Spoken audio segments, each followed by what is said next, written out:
राजीव राज DJ समदा तोरा देखिए के न के जीवे गए ओ छौरा हमरा भाई लगे छे ओ छौरा हमरा भाई लगे छे तोरा भौजाई के न कहबोगे हमरा गांव में हो छौ राजीव राज डीजे समदा के न के जीवे गे तोरा देखिए के न के जीवे गे हमरा गांव में हो छौ तोर शादी तोरा देखिए के न के जीवे गे ओ छौरा हमरा भाई लगे छे ओ छौरा राजीव राज डीजे समदा भौजाई के न कहबोगे हमरा गांव में हो छौ तोर शादी तोरा देखिए के न के जीवे तोरा देखिए के न के जीवे तोरा देखिए राजीव राज डीजे समदा प्यार के नाटक तू हमारा से कैलही हमर यो तोरा फेरा में राजीव राज डीजे समदा तू कराबी पूछै हमारे डेरा में पूछै हमारे डेरा में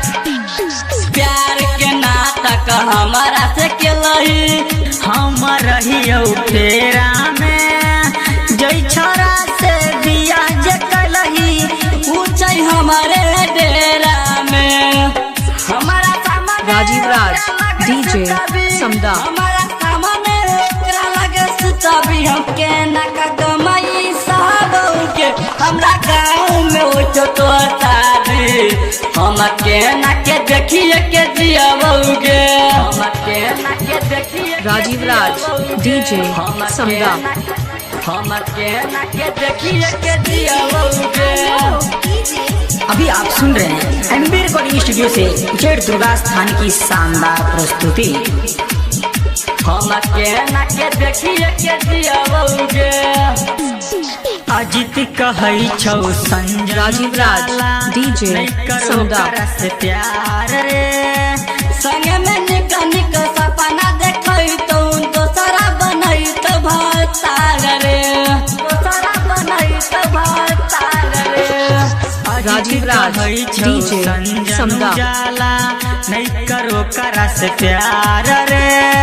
संगे में निक निक सपना देखै तो दोसरा के बने तो भतार रे बाबा के बात जे सच है तो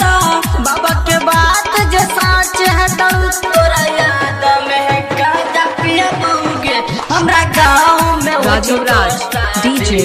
समदा देखिए के न के दिया बहुगे तोरा देखिए के न के दिया बहुगे तोरा देखिए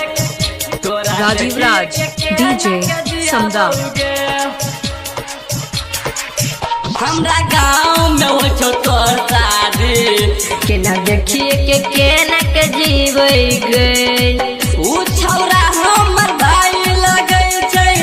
ऊ छौरा हमर भाई लगे छै तोरा भौजाई के न कहबोगे हमरा गांव में हो छै तोर शादी तोरा देखिए के न के जियाबै गे तोरा देखिए के न के जियाबै गे हमरा गांव में हो छौ तोर शादी हमर देखिए के राजीव राज डीजे समदा ऊ छौरा हमर भाई लगे छै ऊ छौरा हमर भाई लगे छै तोरा भौजाई के न कहबोगे हमरा गांव में राजीव राज डीजे समदा देखिए के